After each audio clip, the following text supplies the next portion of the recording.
Bonjour à tous et bienvenue sur cette escale astro générale à tous les signes pour une fois concernant les énergies de la nouvelle lune du 24 mars 2020.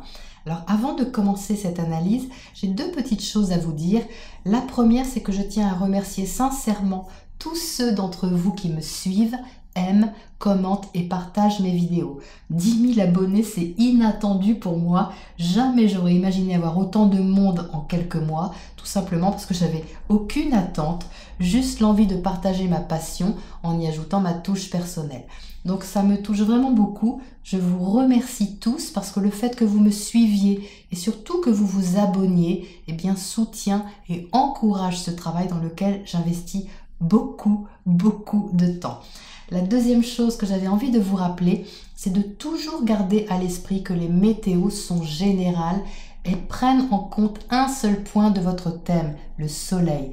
Mais nous sommes accompagnés de 10 planètes, dont 5 personnelles qui contribuent à façonner notre manière d'être, d'aimer, de réagir, d'agir, de réfléchir.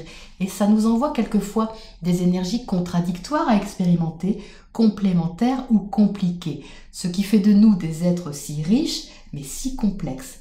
Les horoscopes ne peuvent donc donner qu'une humble piste de réflexion et d'éclairage qui ne peut tomber pile pour la situation de chacun d'entre vous. Ou alors elle peut résonner pendant 2 mois, puis plus du tout, parce que les planètes tournent et vous impactent différemment. C'est pour ça qu'il est intéressant d'écouter son ascendant, mais même quelquefois ça peut ne pas suffire. Vous pouvez avoir de très bons aspects qui impactent votre soleil et votre ascendant, mais avoir par exemple votre planète Vénus, qui symbolise l'amour, l'argent, très chahuté en ce moment et qui génère votre préoccupation principale, prend toute votre énergie, ce qui est normal. Donc je vous invite à regarder ces vidéos toujours comme une simple escale. C'est bien pour ça que j'ai donné ce nom à ma chaîne. Alors cette nouvelle lune du 24 mars, j'en ai parlé en introduction de mes vidéos par signe la semaine dernière. Elle est très puissante et c'est pour ça que je reviens dessus sous un angle plus large. Elle propose un nouveau cycle. Comme chaque mois, à chaque nouvelle lune, il y a un nouveau cycle, une nouvelle impulsion qu'on ressent plus ou moins fortement, plus ou moins subtilement, mais qui attire toujours notre attention sur un point à travailler plus particulièrement. Et ici, le nouveau cycle est important parce qu'il est en bélier. Le bélier, c'est le premier signe du zodiaque, celui qui initie, s'affirme, se lance avec fougue, action, spontanéité. Il est donc question ici de quelque chose de nouveau.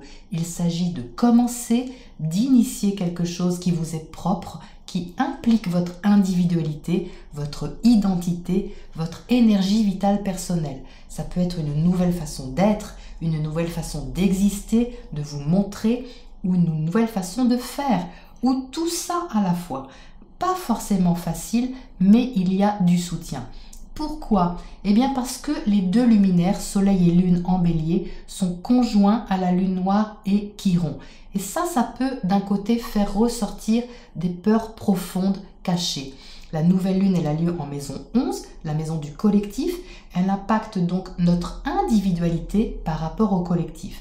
Elle est en carré au nœud lunaire et elle pose la question ici de notre place, notre identité par rapport à la direction qui nous sécurisait et celle où on doit maintenant aller. Il y a donc un carrefour ici. Et il y a du soutien parce que cet aspect vient avec son remède, Chiron, qui demande à guérir ses peurs, à transmuter ses craintes instinctives pour être capable de s'affirmer et d'agir avec responsabilité et maturité. Cette nouvelle lune, elle est soutenue par Saturne. Saturne, c'est la planète de la maturité, du sérieux, mais aussi de la lenteur. Saturne vient de passer plus de 2 ans en Capricorne chez lui. Il a ici invité à stabiliser et responsabiliser les acquis, le travail, les situations matérielles, le statut d'une situation ou d'une position. Quel que soit le secteur que Saturne a impacté dans vos vies, il a pu être soutenant, responsabilisant, mais aussi restrictif dans certains cas, vous obligeant à être réaliste, à consolider votre situation, en gardant à l'esprit qu'il faut de l'effort, du travail, de la patience, de la persévérance.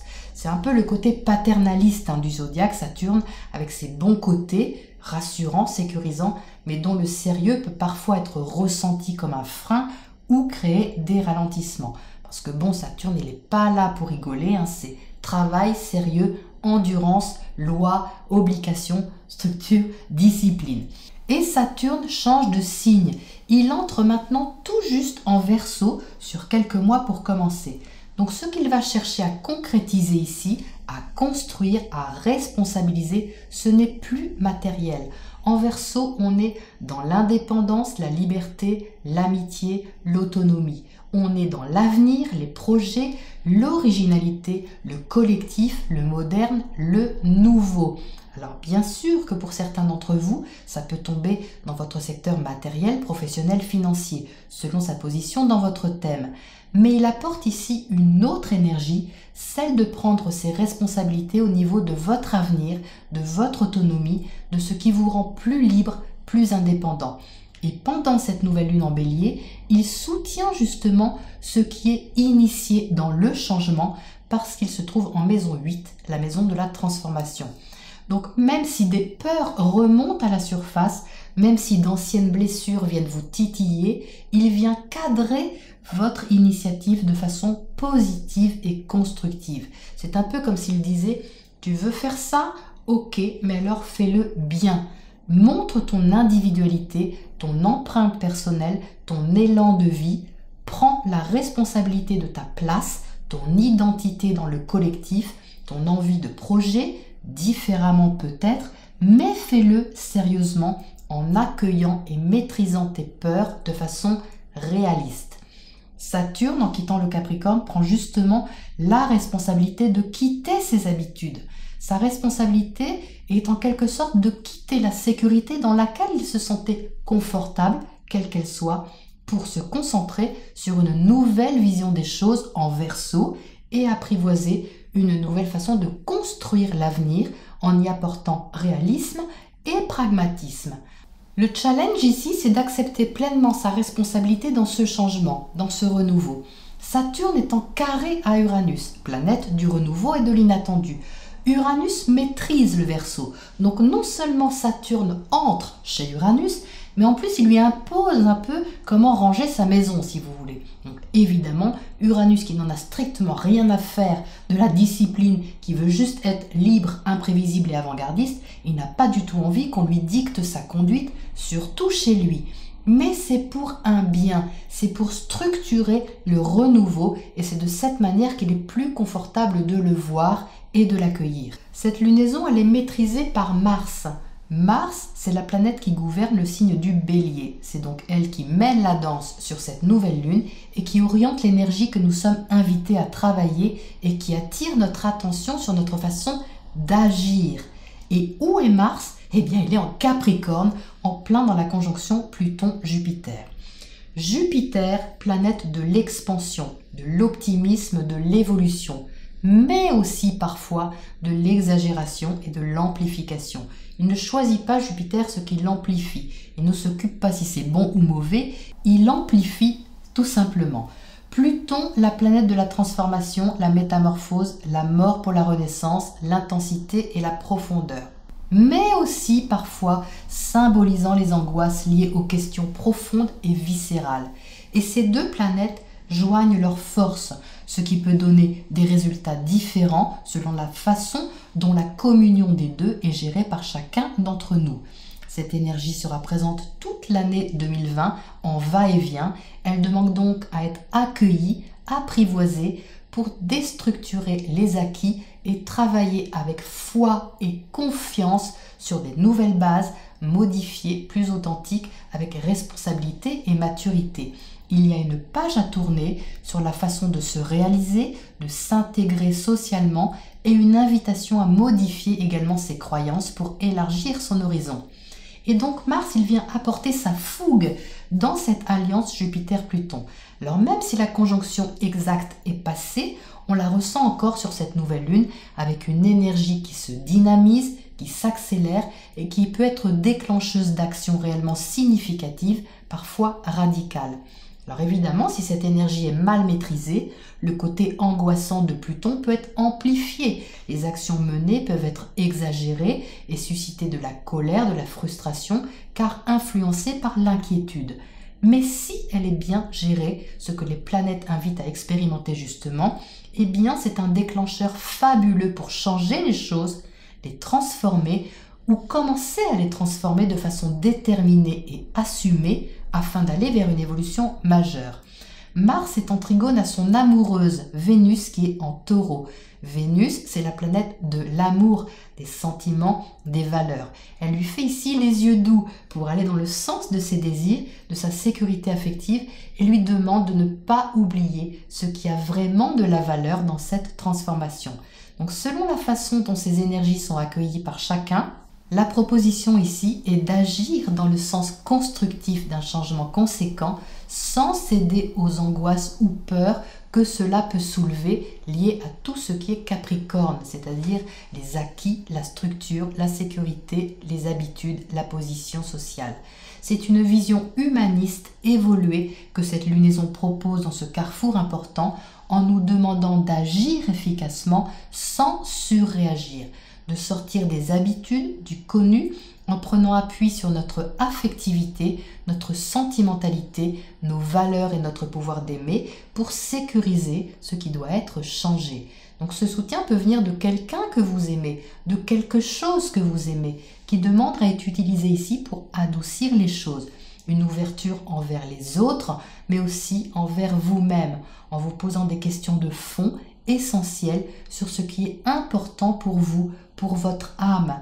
Est-ce que votre âme ne demande pas au fond que votre structure soit changée, que vos idéaux soient revus, adaptés, que vos habitudes et vos peurs ne soient pas démontées, déconstruites pour accéder à plus de profondeur et de vérité? Mars se dirige ensuite rapidement vers Saturne, faisant une conjonction qui a aussi son côté pile et son côté face. Mars, il veut agir, foncer. Saturne, il veut freiner, limiter, cadrer. Donc évidemment, l'alliance des deux, mal maîtrisée, peut créer un conflit entre les actes menés et ce qui est imposé. Mais si la conjonction est vécue de manière positive, eh bien l'action est alors structurée, maîtrisée, cadrée pour aborder le changement de manière plus mature, avec un état d'esprit différent et surtout une façon d'agir différente. Il y a des choses qui ne peuvent plus être comme avant, des pages demandent à être tournées pour tout le monde et quel que soit le secteur concerné. Des nouvelles choses sont à créer, à développer, à construire.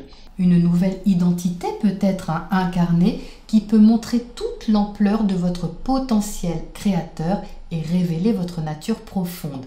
Le libre arbitre est d'utiliser cette incroyable énergie pour le meilleur en maîtrisant l'impatience et en gardant confiance. Quand on ne peut pas changer la situation extérieure, le pouvoir que nous avons, c'est de changer notre regard sur la situation. C'est ce que Mercure en Poisson veut montrer ici sur cette nouvelle lune en formant un sextile à Uranus. Et il n'est pas là pour flouter les esprits, mais pour sentir les choses plus profondément, réfléchir de façon plus large, plus humaniste et donner des idées inspirantes et novatrices pour s'adapter au changement, quel qu'il soit, et se réorganiser dans le renouveau qui vient secouer tout ce à quoi on tient. C'est donc un virage important et puissant qui propose ici de nous faire prendre conscience plus que jamais de notre pouvoir créateur. Et ce nouveau cycle nous donne les outils pour le faire, à nous de bien les utiliser. Voilà mon interprétation personnelle de cette nouvelle lune. Je vous retrouve la semaine prochaine pour les vidéos habituelles Astro Tarot, par signe cette fois. À bientôt.